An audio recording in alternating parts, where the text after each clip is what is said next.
हमारा आत्मिक जीवन के लिए लाभदायक हो। इसके लिए लूका रचित सुसमाचार उसका 5वां अध्याय और उसका 27 से लेकर 32 तक आप पढ़ेंगे। लूका रचित सुसमाचार 5वां अध्याय उसका 27 to 32। इसके बाद वह बाहर गया और लेवी नामक एक चुंगी लेने वाले को चुंगी की चौकी पर बैठे देखा और उससे कहा, मेरे पीछे हो ले। तब वह सब कुछ छोड़कर उठा और उसके पीछे हो लिया। तब वो सब कुछ छोड़कर उठा और उसके पीछे हो लिया। तब लेवी ने उनके घर में उसके लिए एक बड़ा बोझ दिया और चुंगी लेने वालों की और अन्य लोगों की जो उसके साथ भोजन करने बैठे थे एक बड़ी भीड़ थी। इस पर फरीसी और उसके शास्त्री उसके चेलों से एक कहकर उकराने लगे, तुम चुंगी लेने वालों और पापियों के साथ क्यों खाते पीते हो? यीशु ने उनको उत्तर दिया, भले चंगों के लिए नहीं परंतु बीमारों के लिए अवश्य है। मैं धर्मियों को नहीं परंतु पापियों को मन फिराने के लिए बुलाने आया हूँ। आमेन। यीशु मसीह इस पैराग्राफ में दो बड़ी स्टेटमेंट दिया है।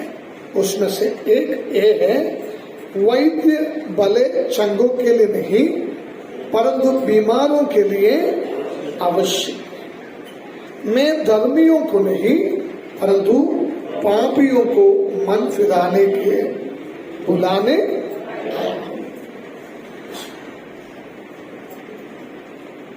प्रभु यीशु मसीह का आगमन इस दो स्टेटमेंट में दो लोगों को एड्रेस कर रहा है अक्षरिक रूप में। एक है बीमार लोग, वैद्य और बीमार रोगी है, उनको कौन चाहिए? डॉक्टर चाहिए। दूसरा है पापी, उनको चाहिए पापों से उद्धार करने वाला। दो ग्रुप को यहां प्रभु यीशु मसीह ने एड्रेस कर रहा है। हम वहां पर आएंगे, समय मिले तो उसके पहले हम थोड़ा जो पहले पढ़ा हुआ आयतों को जाते हैं, फिर वहां का डिस्कशन किस प्रकार यहां पर आया है अब देखते हैं। यहां पर एक व्यक्ति का नाम लिया गया है जो चुंगी लेते हैं, उसका नाम है लेवी। लेवी मार्केट पर बैठकर आने वाले लोगों से टैक्स वसूल करने वाला। ये लेवी के बारे में ऐसा है, ये लेवी है जो मत्ती ने जो सुसमाचार लिखा हुआ, मत्ती मैथ्यूस कौन है? मैथ्यूस जो प्रभु यीशु मसीह का चेला, वो है ये लेवी। अभी हम देखते हैं ये लेवी क्या कर रहे हैं। चुंगी ले रहा है, टैक्स ले रहा है। उस समय में टैक्स लेने वालों को यहूदी लोग बहुत घृणा करते थे, अर्थात इसका कारण नहीं है, टैक्स देना अनिवार्य है। कोई भी गवर्नमेंट को टैक्स देना अनिवार्य है, लेकिन उस प्रत्येक पृष्ठभूमि में टैक्स देना और टैक्स लेने वाला बहुत घृणित गिना जाता था। उसका कारण यही है, यहूदी लोग उसी समय रोमन गवर्नमेंट का गुलाम में थे। जैसे हम भारतीय एक जमाने में अंग्रेजों का गुलाम में रहते थे और अंग्रेज लोग हम पर शासन करके हर चीज पर टैक्स लिया करते थे या लूट लेते थे। हमें ऐसा तो रोमी गवर्नमेंट इस्राएली लोगों को अर्थात यहूदी लोगों को इतना अधिक टैक्स वसूल करने के लिए मजबूर कर देते थे, इसलिए लोग सबसे पहले रोमा गवर्नमेंट के साथ गुस्सा करते हैं दूसरी चीज, और गवर्नमेंट के लिए काम करने वालों को भी चुना करते हैं। हमको मालूम है वो चीज। तो यहूदी होते हुए लेवी क्या कर रहे हो? रोमियों के लिए पैसा वसूल कर रहा है। क्रेडिट। आमीन।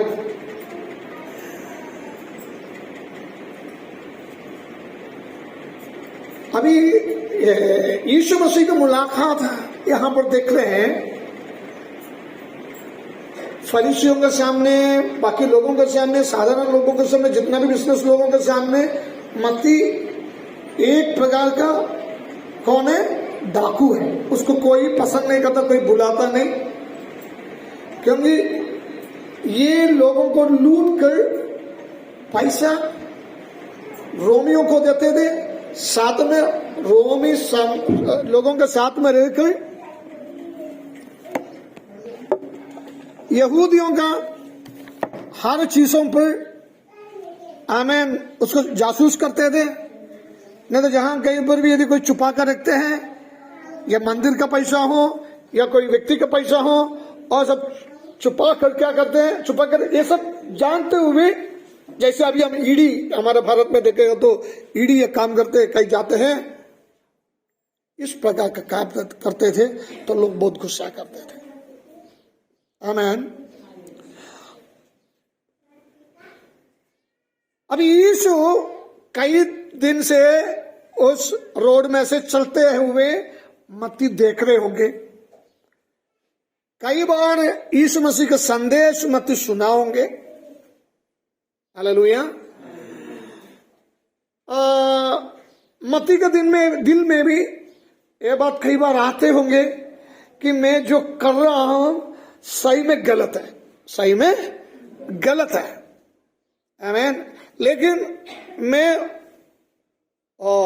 रोमी गवर्नमेंट का ऑफिसर होने के नाते मुझे वो काम करना ही पड़ रहा है, करना ही पड़ रहा है, छोड़ नहीं पा रहा है। आमीन। छोड़ने के लिए नहीं छोड़ पा रहे, उसके दो रीजन हो सकते हैं। एक है कि यदि वो छोड़ दिया तो उसका इनकम कहां से आएंगे, उनके परिवार को कैसे चलाएगा, उनके बच्चों की जरूरत कैसे पूरा करेगा। तो घर की जरूरत देखे और नहीं छोड़ रहा है। दूसरी बात ये हो सकते हैं, यदि वो छोड़ दिया है तो रोमी गवर्नमेंट उनको शिक्षा दे सकते हैं। तो इस प्रकार शायद ये मत्ती का दिल दुख में रहते थे, या होगा, वहां पे कुछ लिखा नहीं है, मेरे एक भावना है। आमीन।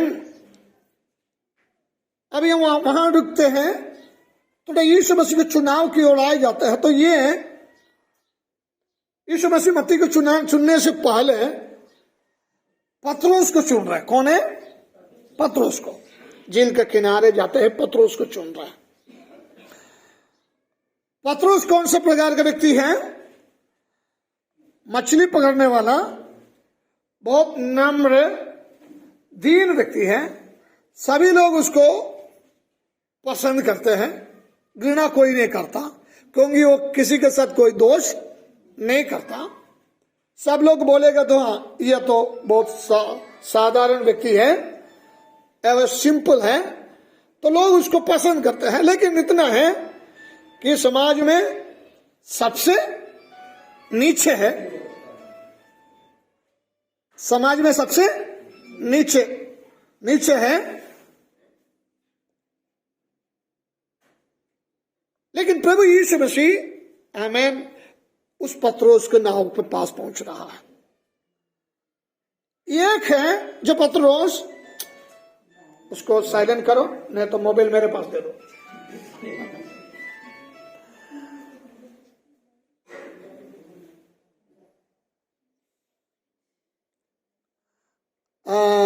आमीन।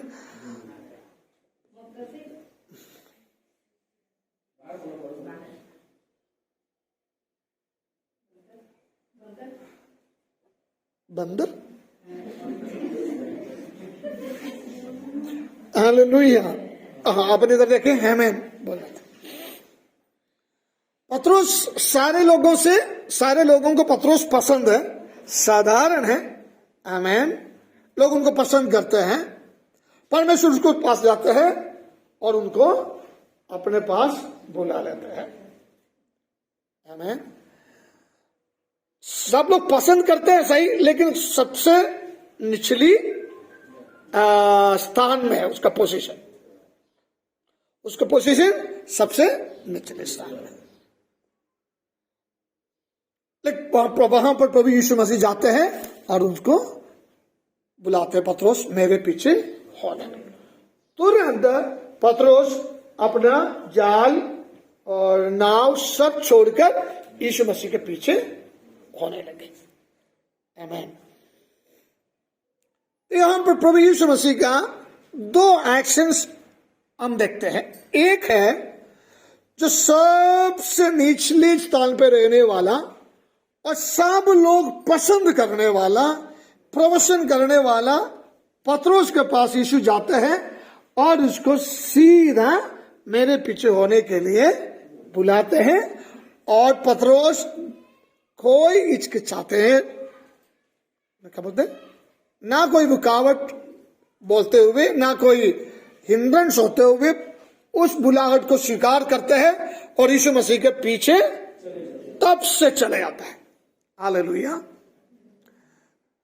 वैसा ही प्रभु यीशु मसीह लेवी के पास पहुंच रहा है।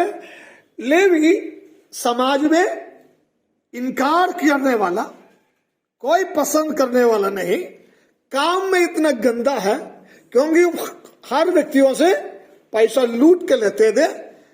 उसका हाथ में या उसका जेब में और उसका घर में इतना धन और दौलत है कि सारे पैसा किसी का लूट लूट कर रखा है। धनवान है लेकिन घृणित है। आमीन। यीशु मसीह उसका भी पास जाता है। हालेलुया। अभी हम देखते हैं जो शब्द हमने पहले पढ़ा क्या है। यीशु ने बोला वैद्य किसको चाहिए? बीमारों को चाहिए, रोगियों को चाहिए। हालेलुया। अब यीशु आया है तो ये बीमारों को आमीन चंगा करने के लिए। अभी पतरस और लेवी के मती, ये दोनों परमेश्वर के नजरों में आमीन बीमार थे। हालेलुया। आत्मिक रूप में बीमार थे, शारीरिक रूप में भी बीमार थे। जरूरत थे एक वैद्य का, एक डॉक्टर का, जिसका मुलाकात उनके जीवन में कोई तो शांति और समाधान खुशियां लाता है। आमीन। देखिए, थोड़ा सोचिए क्यों पतरस एक शब्द पर यीशु मसीह के पीछे वो जाल को, वो नाव को छोड़ के निकला? क्यों छोड़ के निकला होगा? आमीन। यही है उसका कारण। सबसे पहला यही होगा कि उस दिन तक पतरस जितना भी मेहनत किया है, जितना भी काम किया, उस काम में पतरस को इतना कोई खुशियां या कोई आनंद या कोई उम्मीद उसको नहीं मिला। आमीन। देखिए, हम एक नौकरी छोड़कर दूसरे नौकरी में क्यों जाते हो? जो नौकरी कर रहे थे वो हमको पसंद नहीं थे, नहीं तो वहां पर उतना प्रॉफिट नहीं था। इसी कारण हम पुराना नौकरी छोड़कर नया नौकरी में चले जाते हैं। सैटिस्फाइड नहीं था इसलिए दूसरे नौकरी में चले गए। पतरस यीशु मसीह का एक ही शब्द में आमीन उसका पूरा जो पीछे का काम छोड़कर यीशु के पीछे चलने का कारण यही है कि उसको आमीन उस डॉक्टर को मिला तो उसका मन में और शांति आई और समाधान आए। हालेलुया। और खुशी आई और वो व्यक्ति को उसने देखा, वो व्यक्ति को उसने जाना, जो व्यक्ति उनके जीवन में हर समय सब कुछ कर सकते हैं। हालेलुया। मुझे और आपको शायद मैं और आप पतरस के समान एक आमीन गरीब इंसान हो सकते हैं। हमारे घर में हम अच्छा था, हमारे माँ बाप हमें पसंद करते थे, हमारे पड़ोसी ने पसंद करते थे, हमारा काम, हमारे समाज के लोग पसंद करते थे, बहुत अच्छा इंसान है, समाज के लिए अच्छा काम करते थे। आमीन। पत्रोस के समान हम भी था, हम हमारा काम धंधे करके हमारे बीवी बच्चों के परिवार को संभालते थे। अपने एरिया में हम बहुत खुश थे और हमारे पास एक अच्छे नौकरी भी थे, इनकम का कोई प्रॉब्लम नहीं था। लेकिन उसी समय प्रभु यीशु मसीह हमारे पास आए और यीशु ने हमें बुलाया, तो हमारे मन के अंदर, हमारे घर के अंदर, हमारे जीवन के अंदर कुछ हलचल हुआ, कुछ खुशी आई। अब तक अनुभव नहीं किया हुआ कुछ बात को मैं और आपने अनुभव किया है। हालेलुया। किया है कि नहीं? नींद आ रहे हैं क्या? हमें अनुभव किया है क्या? अनुभव किया। इसलिए पत्रोस तुरंत यीशु के पीछे। अनुभव क्या है? पत्रोस के जीवन का अनुभव क्या है? रात भर मेहनत किया, एक भी मछली नहीं मिला। हालेलुया। इससे बढ़कर अनुभव पत्रोस को अभी और कुछ होना नहीं, क्योंकि बचपन से उनके दादाजी के समय से उनके साथ में जाल लेकर उस झील में मछली पकड़ने के लिए चलते थे। इतना अनुभवी थे, हर कोना जानते थे। आमीन। लेकिन उस रात पत्रोस के जाल में एक भी मछली नहीं आया। हालेलुया। आमीन।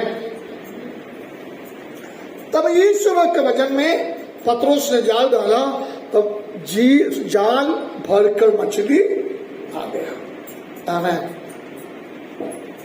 यीशु मसीह का मुलाकात और यीशु मसीह के पीछे आने से पहले परमेश्वर हमें इस बातों का अश्योरेंस देते हैं हमें कि देख, यदि तुम मेरे बात मानकर मेरे पीछे चलते हैं, आमीन, यदि तुम मेरा बात मानकर मेरे पीछे चलते हैं, तो समझ लीजिए अब तक तूने मेहनत की और तुमको अब तक कुछ भी नहीं मिला, शून्य है, आपके पास कुछ है ही नहीं है, मरुभूमि की अवस्था है। लेकिन जब तुम मेरे पीछे हो, मेरे बात मानते हो, जहां कहीं पर भी मैं बोलते हो वहां पर तो काम करते हैं, वहां पर तुमको भरपूर आशीष मिलेगा, वहां पर तुमको भरपूर आमीन आशीष मिलेगा। तेरा सारे जरूरत पूरे होने के हिसाब से मैं तुम्हें भर दूंगा। हालेलुया। हालेलुया। मैं तुम्हें भर दूंगा। झील में भरा हुआ जाल के साथ पत्रोस यीशु मसीह के सामने, पत्रोस बोलते हैं, गुरु आप मुझसे दूर हो जाओ, मैं पापी इंसान हूं, मैं पापी इंसान हूं। हमारा विषय ये भी है, लेकिन मैं कनेक्ट करने के लिए आ रहा हूं, मैं पापी इंसान हूं। डॉक्टर पहुंचे बीमारों के पास, तो पत्रोस को स्वयं समझ में आया मेरे जिंदगी का बीमारी का कारण क्या है। हालेलुया। बीमारी का कारण क्या है, मेरे समस्या का कारण क्या है। हालेलुया। देखिए, यीशु मसीह का मुलाकात मेरे और आपके जीवन में केवल आमीन जाल भर का मछली ही नहीं, परंतु उनको उपस्थिति हमारा अंदर का अवस्था को भी बदल देते हैं। हालेलुया। अब तक आमीन पत्रोस ये बात को नहीं जानता था। पत्रोस बाकी फरीसियों के समान, बाकी यहूदियों के समान यही सोचते थे, मैं बहुत पवित्र हूं। हालेलुया। मैं भी चर्च जाता हूँ, मैं भी दशमांश देता हूँ, मैं भी प्रार्थना करता हूँ, मैं भी उपवास लेता हूँ, मैं भी बाकी यहूदियों के समान व्यवस्था के अनुसार सारे बात को पूरा करता हूँ, और मैं ईमानदारी से मैं काम करता हूँ। मेरे घर के अंदर का आने वाला एक एक दाना ईमानदार का है। मैं कोई बेईमानी से 5 पैसा नहीं लाता हूँ। मैं एक धर्मी इंसान हूँ। हालेलुया। उसका धार्मिकता का लिस्ट हमेशा पत्रोस के सामने रहते थे, लेकिन जब यीशु मसीह उसके सामने आया, पत्रोस ने अपने अंदर को देख लिया। हालेलुया। अंदर को देख लिया और कहा, परमेश्वर तुम मुझसे दूर हो जाओ, मैं पापी इंसान हूं। Hallelujah, hallelujah. मैं और आप कुछ आशीष मिलते वक्त यदि मैं और आप उस जगह में होता तो हम क्या बोलते थे? देख, मेरा धार्मिकता का काम प्रभु यीशु मसीह ने देखा था, मैंने उसको वो दिया था, मैंने उसको ये दिया था, मैंने उसको ये किया था, मैंने प्रभु के लिए वो किया, इसलिए उस दिन से परमेश्वर मुझे देख रहा था। इसलिए आज ढूंढ कर मेरा ही ना हूं मैं, यीशु आया। हम हमारा धार्मिकता का लिस्ट गिनकर और हमारा कॉलर बढ़ा करके कहेगा, मैं बहुत पवित्र हूं, इसलिए यीशु सिर्फ मेरा ही वोट में आया। हालेलुया, धन्यवाद प्रभु। हालेलुया। हो सके हम और एक फ्लेक्स बना लेते हैं, और एक नोटिस बना लेते हैं, हमारे नाम के सामने डॉक्टर रेवरेंड जो भी लगा लेते थे, हम और पवित्र अपने आप को कर देते थे, और हम प्रभु यीशु मसीह का साथ चलने की कोशिश करते थे। लेकिन पत्रोस ने क्या किया? आमीन। अंदर को देख लिया और कहने लगा, मैं पापी हूं। हालेलुया। यदि मैं और आप यीशु मसीह के पीछे चलते हैं या चलना है, जो आशीष पत्रोस को अभी प्रभु यीशु मसीह ने दिया वो हमारे जीवन में बनी रहना है, तो हमारा एक रोल है, हमें वो है कि हम हमारे अंदर को देख लेना, हमें हम हमारा जीवन को देख लेना, और हमें जानना, और हम प्रभु से कहना, प्रभु मैं जान लिया हूं मैं कौन हूं। अब तक मैं एक मुकुट, करेक्ट, एक मास्क पहन कर घूमने वाले थे, अब तक मैं नाटक करने वाले थे, अब तक मैं हिप्पोक्रेट थे, लेकिन प्रभु आज आपका मुलाकात मुझे होने से मुझे पता चला मैं हकीकत में कौन हूँ, मेरा असलियत तो मैंने जान लिया, और मुझसे दूर हो जाओ प्रभु, क्योंकि मैं हालेलुया। यहाँ पर उपस्थित में और आप सब उस पत्रोस के समान है, उस पत्रोस के समान है। हम भी प्रार्थना करने वाला है, आराधना करने वाला है, व्यवस्था के अनुसार हम सब कुछ करते हैं, लेकिन कहीं ना कहीं हमारे अंदर में इस बातों को, इसलिए जैसे पत्रोस ने बोला,